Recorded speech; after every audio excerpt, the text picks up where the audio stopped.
Hello students, तो पिछले class में हम ओम का नियम तक पढ़ चुके थे। अब आगे पढ़ेंगे। ओम का नियम क्या था? V equal to I into are.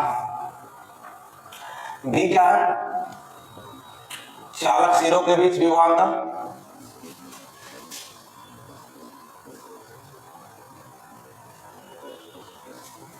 I था क्या?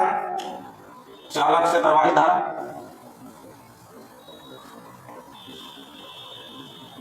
और ये जो R है इसको बोलते हैं चालक का प्रतिरोध।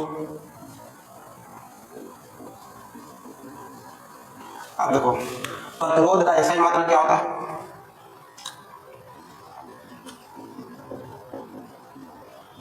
तो देखो यहां से R जब लिखेंगे तो V और I आ जाएगा नीचे, V बाई आई। अब V का जो मात्रक होता है वोल्ट होता है और I का मात्रक क्या होता है? एम्पियर। तो इसको वोल्ट पर एम्पियर ऐसी को बोलते हैं ओम। ये रहा इसका सिंबल इस तरह से ओम का। अब देखिए प्रतिरोध है क्या? प्रतिरोध को डिफाइन कैसे करेंगे, परिभाषित कैसे करेंगे? तो किसी चालक का वह गुण, किसी चालक का वह गुण जो स्वयं से प्रवाहित होने वाली धारा का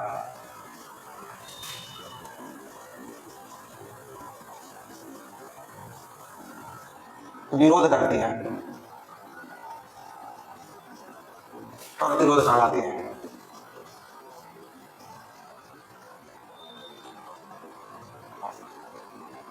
ठीक है, तो प्रतिरोध चालक का वह गुण है जो स्वयं से प्रवाहित होने वाली धारा को क्या करते हैं? विरोध करती है। अब देखिए प्रतिरोध को प्रभावित करने वाले कौन कौन से कारक हैं? तो प्रतिरोध को प्रभावित करने वाले कारक, पहला देखिए चालक की लंबाई,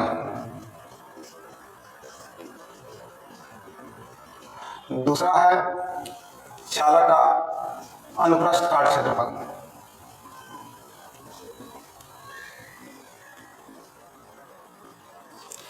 और तीसरा हो गया चालक का ताप।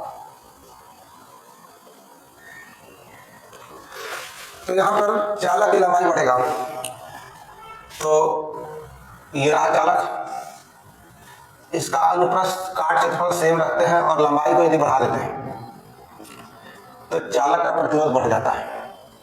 इसको ऐसे समझ सकते हैं कि मान लीजिए पाइप से पानी भेजना है, तो यदि पाइप बहुत ज्यादा लंबा रहेगा तो मशीन पर ज्यादा लोड आएगा, और पाइप छोटा रहेगा तो मशीन पर लोड कम आएगा, जो मोटर चल रहा होगा उस पर लोड कम आएगा। उसी प्रकार से यदि तार की लंबाई बहुत ज्यादा रहेगा तो उसका प्रतिरोध क्या होगा? बढ़ जाएगा, और तार की लंबाई छोटा रहेगा तो प्रतिरोध क्या होगा? कम होगा। अब दूसरा है अनुप्रस्थ काट क्षेत्रफल। यदि तार की मोटाई ज्यादा रहेगा, समान लंबाई का दो तार है, एक तार मोटा है दूसरा है पतला, तो जो मोटे वाले तार है उसका प्रतिरोध कम होगा, इसका ज्यादा होगा। इसको इस प्रकार से समझ सकते हैं कि पाइप मोटा रहेगा तो पानी इजीली फ्लो कर सकता है, और मोटर रहेगा तो मोटर पर लोड कम आएगा। और यदि पाइप पतला कर दिया जाए तो उसको प्रेशर बनाने में मोटर पर ज्यादा लोड आएगा, है ना। तो इसी प्रकार से यदि अनुप्रस्थ काट क्षेत्रफल ज्यादा होगा तो इसका प्रतिरोध कम हो जाता है। तीसरा है चालक का तापमान। चालक का तापमान बढ़ाने पर प्रतिरोध क्या होगा? इसका बढ़ता है, क्योंकि देखिए इसमें क्या होता है कि चालक के अंदर होता है मुक्त इलेक्ट्रॉन, इसी की गति के कारण धारा प्रवाहित होता है। यदि इसको इधर प्लस से जोड़ दिए, इस साइड को माइनस से जोड़ दिए, तो यहाँ इसके अंदर बनता है विद्युत क्षेत्र, और जिसकी वजह से इलेक्ट्रॉन है विद्युत क्षेत्र के विपरीत दिशा में इस तरह से प्रवाहित होता है, तब जाके विद्युत धारा बनता है। यदि चालक का तापमान बढ़ा देते हैं तो इसका जो है इलेक्ट्रॉन का जो यादृच्छिक गति होता है, यादृच्छिक गति होता है कि इलेक्ट्रॉन यादृच्छिक दिशा में जैसे तैसे गति करते रहते हैं। अब तापमान बढ़ाने पर इनका यादृच्छिक गति तेज हो गया तो अपने आसपास के आयन से, अणु से या दूसरे इलेक्ट्रॉन से ज्यादा टकराएंगे, जिसकी वजह से ज्यादा प्रतिरोध बढ़ेगा। तो इसी प्रकार से चालक का तापमान बढ़ता है तो प्रतिरोध बढ़ता है। इसको नोट कीजिए। तो अब एक एक करके इसको डिस्कस करते हैं। चलिए, अब देखते हैं चालक की लंबाई। तो अभी बात किए थे कि किसी चालक का प्रतिरोध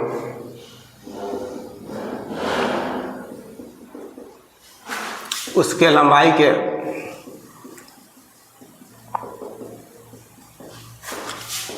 सीधे समानुपाती होता है।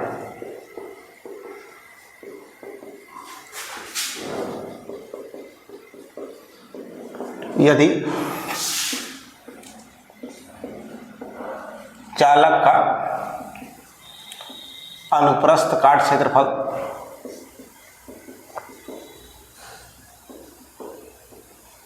तथा तापमान नियत हो, तो R जो है समानुपाती क्या हो जाएगा, L। लंबाई बढ़ेगा तो प्रतिरोध भी बढ़ेगा। दूसरा है चालक का अनुप्रस्थ काट क्षेत्रफल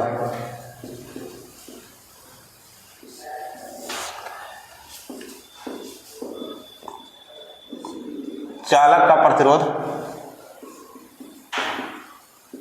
उसके अनुप्रस्थ काट क्षेत्रफल के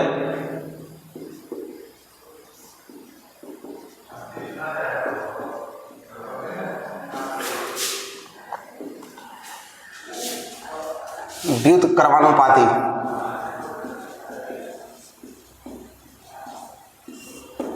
होता है यदि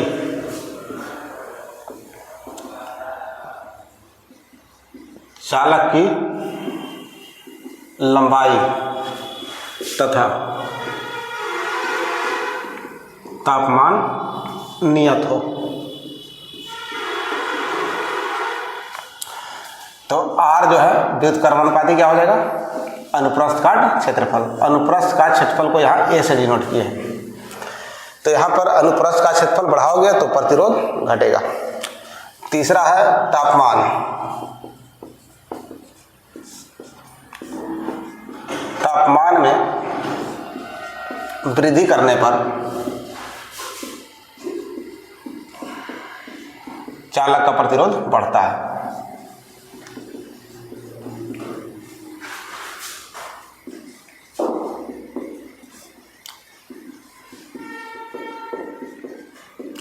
चलिए इसको नोट कीजिए। चलिए तो अभी क्या हम पढ़े थे, R जो है L के समानुपाती है और 1 के व्युत्क्रमानुपाती है। अब ये दोनों को कंबाइन करेंगे तो ऊपर में L है और नीचे क्या है, A। और ये जो समानुपाती का चिन्ह है इसको जब हटाते हैं तो एक नियतांक से गुना करते हैं।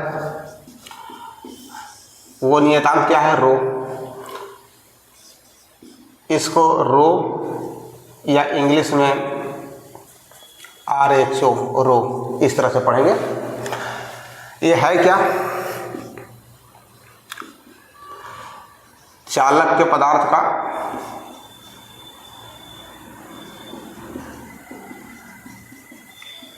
चालक जिस पदार्थ का बना है उसका प्रतिरोधकता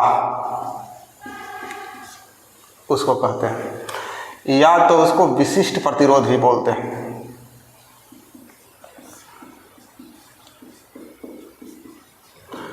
अब देखिए इस रो का मतलब प्रतिरोधकता का ऐसा ही मात्रक क्या होगा। तो यहाँ से इसको सॉल्व किया जाए तो रो इक्वल टू कितना हो जाएगा, R गुने A बाई क्या लिखेंगे, L। R का मात्रक हो गया ओम, क्षेत्रफल का मात्रक हो गया मीटर स्क्वायर बटा में L का मात्रक मीटर। मीटर से मीटर कैंसिल, तो क्या हो गया, ओम गुने मीटर।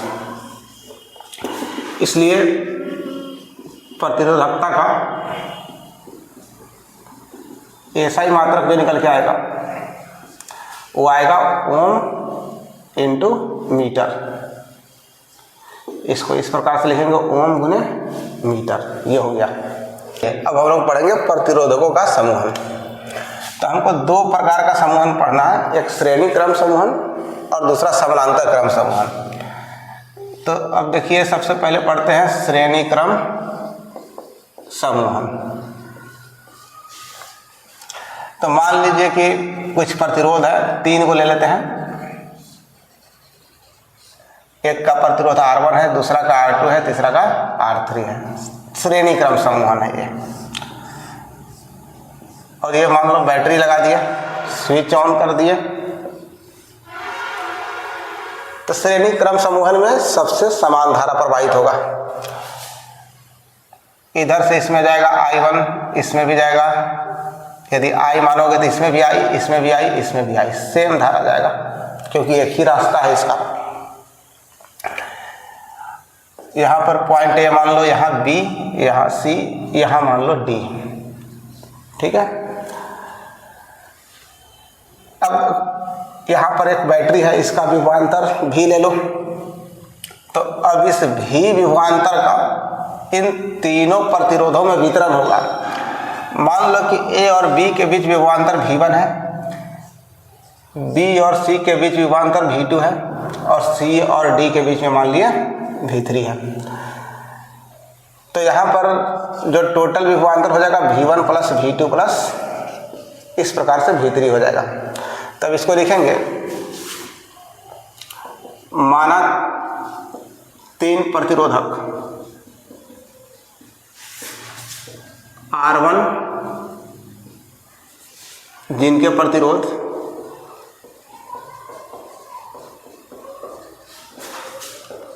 R1, R2 तथा R3 है।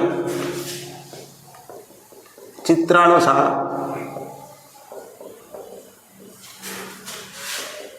एक बैटरी तथा एक स्विच से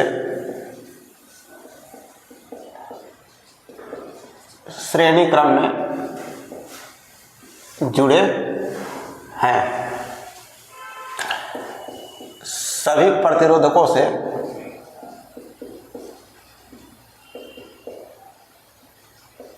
प्रवाहित धारा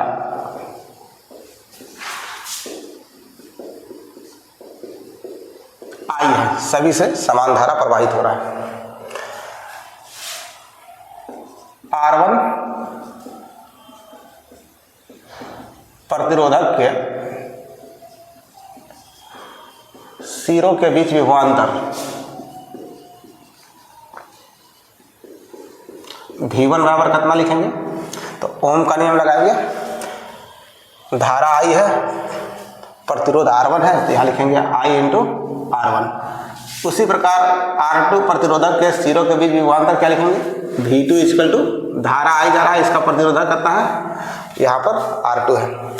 तीसरा में R3 प्रतिरोधक के सिरों के बीच विभवांतर V3 बराबर I इंटू क्या लिख देंगे? R3। और यहाँ पर हम जानते हैं कि V equal to V1 plus V2 plus V3 है। ये V क्या है? तो इस बैटरी का विभवांतर या विद्युत वाहक बल बोलेंगे। अब देखिए, इन तीनों के जगह पर R सीरीज, RS एक ऐसा प्रतिरोध लगा दिया कि उसी बैटरी से, उतना ही वोल्ट का बैटरी से, इसमें जितना धारा प्रवाहित हो रहा है इसमें भी उतना ही धारा प्रवाहित हो रहा है। तो इस प्रतिरोध को बोलेंगे इनका समतुल्य प्रतिरोध। तो लिखेंगे कि यदि समतुल्य प्रतिरोध RS हो तो इसके सिरों के बीच विभवांतर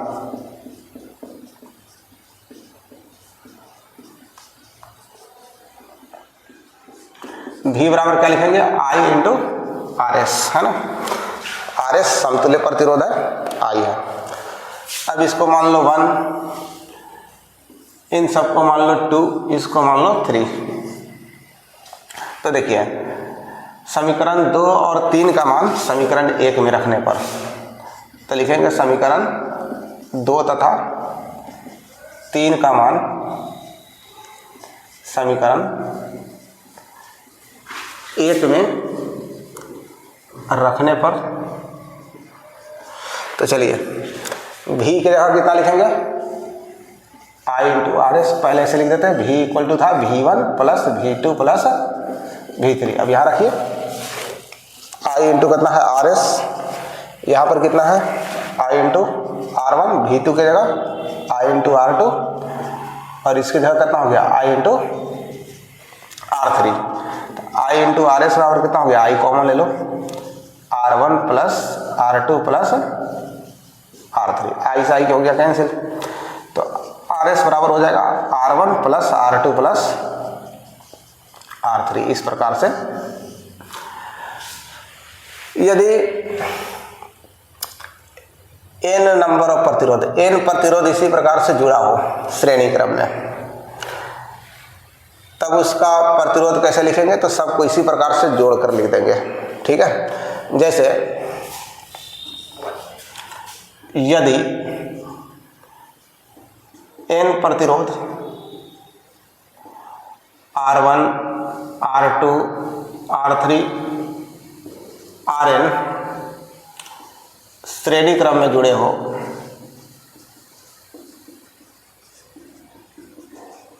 तो समतुल्य प्रतिरोध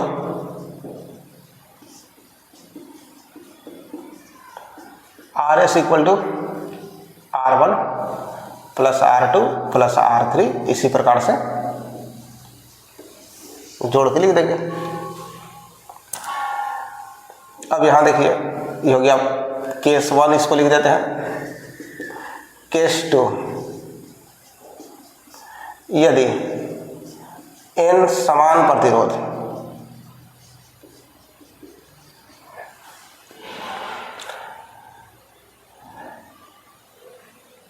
एक दूसरे से श्रेणी क्रम में जुड़े हो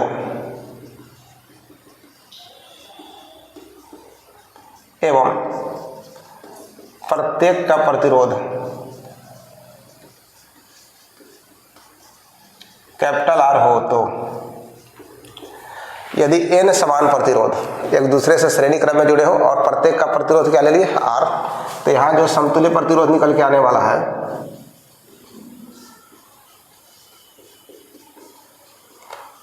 Rs बराबर R प्लस n है, तो n बार इसको लिखेंगे, तो Rs बराबर कितना आएगा, इन सबको जोड़ेंगे R n बार है तो कितना हो जाएगा n इंटू R।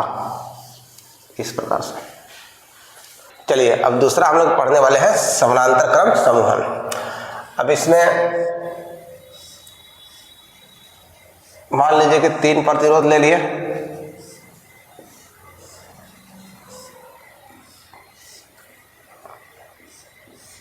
और इसको जोड़ दिए हैं एक बैटरी से, स्विच से इस तरह से जोड़ दिया। एक का प्रतिरोध R1 है, दूसरा का R2 है, तीसरा का R3 है।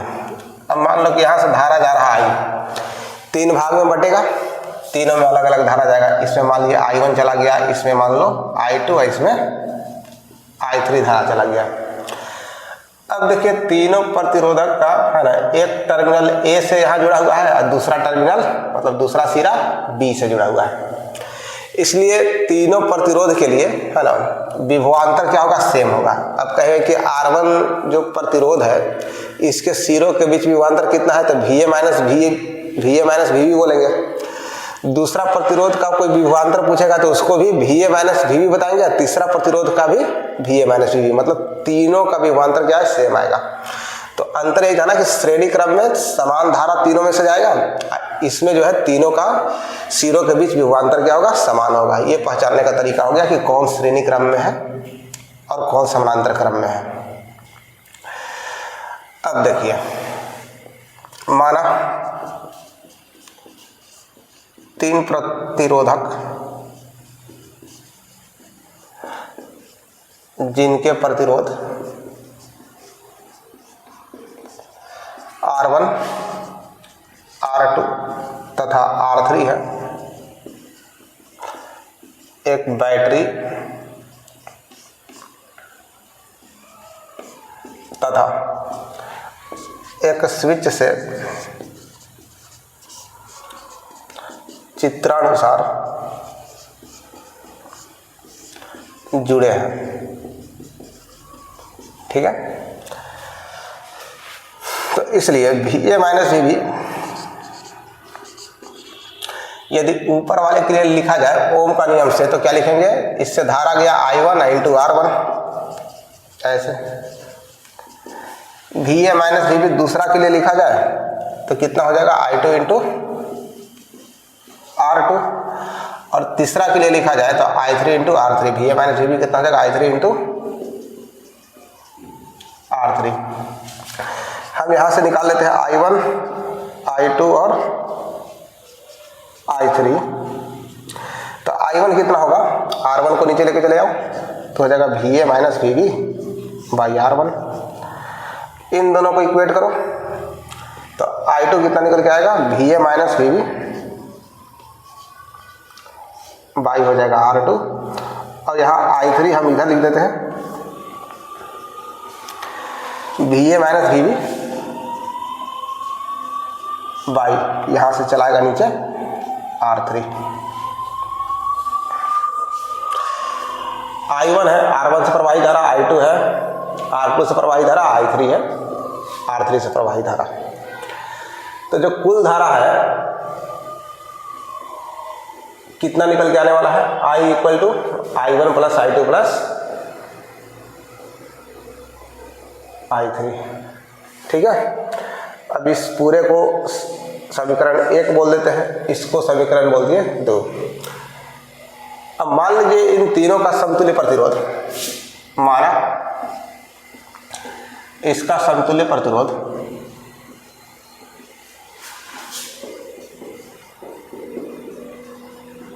RP से पैरेलल हो तो यहां देखिए इन तीनों की जगह एक प्रतिरोध लगा दिए RP, वही बैटरी है, स्विच लगा दिए। धारा कितना जाना चाहिए, ये तीनों मिला के टोटल धारा आई था, इसमें अकेले जो है धारा आई जा रहा है। तो यदि इसका समतुल्य प्रतिरोध RP हो तो I बराबर क्या लिखोगे, टर्मिनल वही है A और B के बीच इसको जोड़ा गया है, तो क्या लिखोगे, VA माइनस VB, क्योंकि विभवांतर ये और ये दोनों क्या है, सेम है ना। V बराबर क्या बता रहा, VA माइनस VB, यहां भी V बता रहा कितना, VA माइनस VB। तो ओम के नियम से I बराबर विभवांतर बटा में प्रतिरोध RP, इसको बोल दिए समीकरण 3। अब देखिए समीकरण 2 में 1 और 3 का मान रखने पर, तो यहाँ लिखते हैं समीकरण 2 में समीकरण 1 तथा 3 का मान रखने पर, तो चलिए, तो I बराबर लिखिए पहले I1 plus I2 plus I3। तो यहाँ पर हो जाएगा I की जगह, यहाँ I की जगह यहाँ से रखेंगे, कितना है, VA minus VB by RP। I1 की जगह VA minus VB by R1, VA minus VB by R1। I2 बराबर है VA minus VB by R2, तो VA minus VB by R2, और I3 देखिए यहाँ VA minus VB by R3।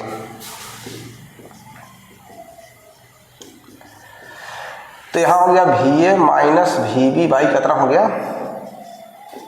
RP equal to, इसमें से कॉमन ले लीजिए VA माइनस VB, तो 1 by R1, 1 by R2, 1 by R3, इसको कैंसिल कर दीजिए तो कितना हो गया, 1 बाई RP इक्वल टू क्या लिखेंगे, 1 बाई R1 लिखेंगे प्लस 1 बाई R2 प्लस क्या लिखेंगे, 1 बाई R3। तो ये हो गया समानांतर क्रम का सूत्र। अब देखिए केस 1,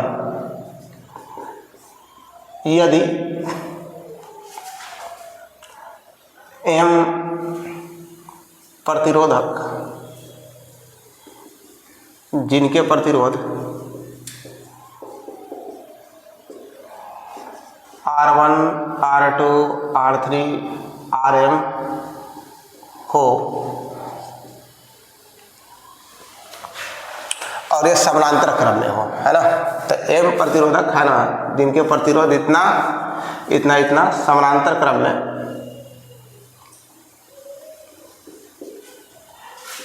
जुड़े हो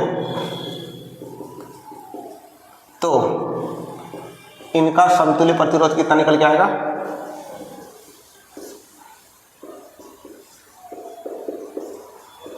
1/Rp बराबर क्या लिखेंगे? 1/R1 plus 1/R2 plus 1/R3 dot dot dot plus 1/Rm।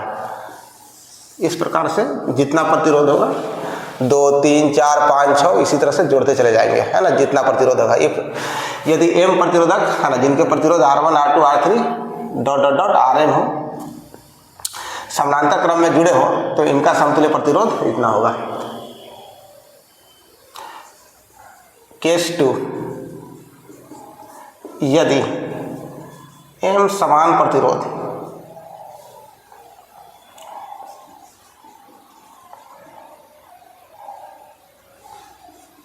समानांतर क्रम में जुड़े हों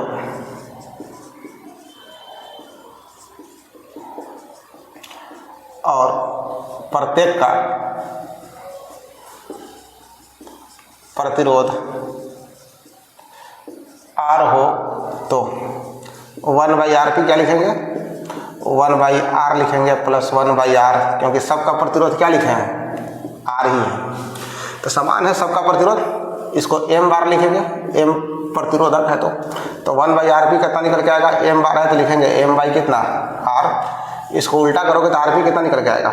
R/m। तो चलिए यहाँ से एक चीज निकल के आता है कि श्रेणी क्रम में जो निकल के आया था RS कितना निकल के आया था? तो N × R निकल के आया था। मतलब श्रेणी क्रम में प्रतिरोध जो है बढ़ रहा है, N टाइम्स मतलब कह सकते हैं कि N से मल्टीप्लाई हो गया, इसमें M से क्या हो गया? डिवाइड, इसमें प्रतिरोध घट रहा है। यदि प्रतिरोध बढ़ाना है तो प्रतिरोधकों को श्रेणी क्रम में जोड़ेंगे, यदि प्रतिरोध घटाना है तो प्रतिरोधकों को समानांतर क्रम में जोड़ेंगे। तो यहाँ से एक नोट पॉइंट लिख सकते हैं,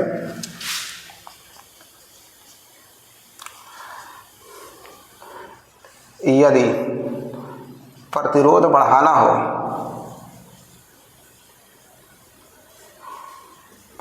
तो प्रतिरोधकों को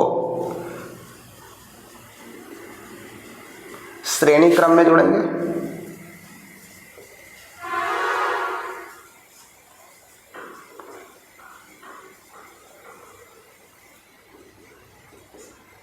और दूसरा लिखते हैं, यदि प्रतिरोध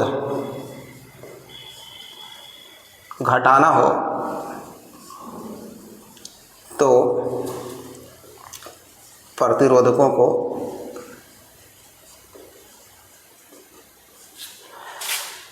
समानांतर क्रम में जोड़ेंगे।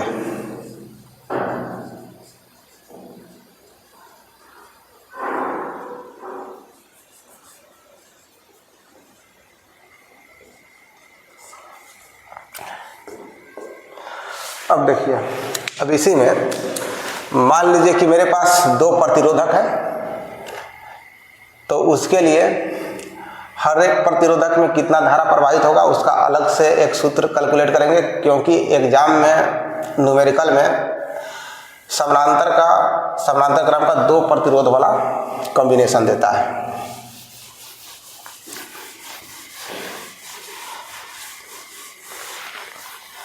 तो मान लीजिए कि ये 2 प्रतिरोधक है, R1 है, दूसरा ले लिए R2। इस प्रकार से इसको V वोल्ट के एक बैटरी से जोड़ दी है, ये रहा स्विच,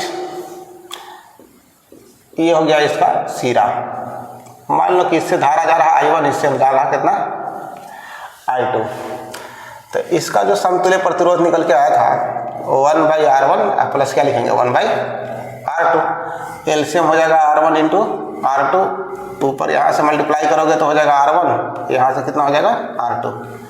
पहले R2 ही लिख देते हैं, R2 प्लस इसमें इससे मल्टीप्लाई करोगे तो R1।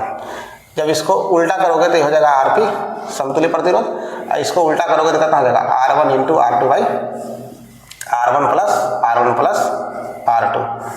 मतलब इनके जगह समतुल्य प्रतिरोध निकल गया। यदि कुल धारा निकालना है, टोटल कितना धारा होगा, तो कुल धारा जो होगा I बराबर क्या लिखेंगे, विभवांतर मतलब VA माइनस VB बाई क्या लिखेंगे, RP लिखेंगे इस प्रकार से। अब जो है I बराबर हो गया इतना VA minus VB by RP। अब देखिए ऊपर वाला यदि प्रतिरोध लेते हैं तो इनके सिरों के बीच विभवांतर ऊपर वाले से I1 इंटू R1 ऐसे लिखेंगे। यदि हमको I1 निकालना है तो क्या लिखेंगे, VA minus VB by R1 इस तरह से। अब देखिए यहाँ से यदि VA माइनस VB को कैलकुलेट कर लिया तो कितना हो जाएगा, I या इंटू कितना होगा RP। तो देखो यहाँ पर VA माइनस VB का वैल्यू रख देते हैं कितना, I इंटू RP और नीचे कितना है R1 है। तो इसका वैल्यू रखा जाए I इंटू RP की जगह कितना लिखा हुआ है, तो ये देखिए RP की जगह है R1 इंटू R2। अब I कितना हो गया R1 प्लस R2 है, नीचे ऑलरेडी कितना दिया हुआ है R1 था, R1 से R1 कैंसिल। तो पहला प्रतिरोध से जो प्रवाही धारा यहाँ निकल गया फॉर्मूला I इंटू ऊपर में लिखोगे R2 और नीचे क्या लिखोगे R1 प्लस R2 इस प्रकार से। मतलब I हो गया टोटल कितना धारा है, यहाँ I1 है तो यहाँ लिखोगे R2 और नीचे लिखोगे R1 प्लस R2। अब उसी प्रकार से दूसरे प्रतिरोध से कितना धारा प्रवाहित होगा उसको कैसे कैलकुलेट करेंगे,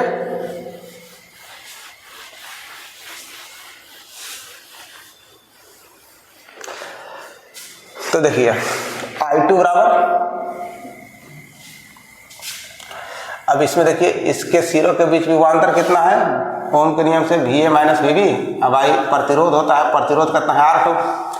और देखिए VA माइनस VB का वैल्यू कैलकुलेट करके लिख चुके हैं I इंटू RP। अब I कितना लिखोगे R2, तो हो गया I, RP की जगह भी लिखे हैं R1 into R2 by R1 plus R2। तो यहाँ लिख देते हैं R1 इंटू R2 बटा हो गया R1 प्लस R2 और नीचे ऑलरेडी कितना है यहाँ पर R2 से R2 कैंसिल। तो I2 निकल गया कितना R1 by R1 plus R2 into I। तो देखिए इसमें I को आगे लिखिए या पीछे कोई दिक्कत नहीं। तो यहाँ पर I1 निकालना है तो ऊपर में R2 लिखेंगे और नीचे R1 प्लस R2 कर देंगे। I1 है तो यहाँ R2 लिखेंगे, उसी प्रकार I2 है तो यहाँ क्या लिखेंगे R1, बाकी सब सेम रहेगा। तो इस प्रकार से दो प्रतिरोध का कॉम्बिनेशन श्रेणी में दिया रहेगा, समानांतर क्रम में दिया रहेगा, तो उसमें प्रवाही धारा डायरेक्ट यहाँ से I1 और I2 कैलकुलेट कर सकते हैं। चलिए।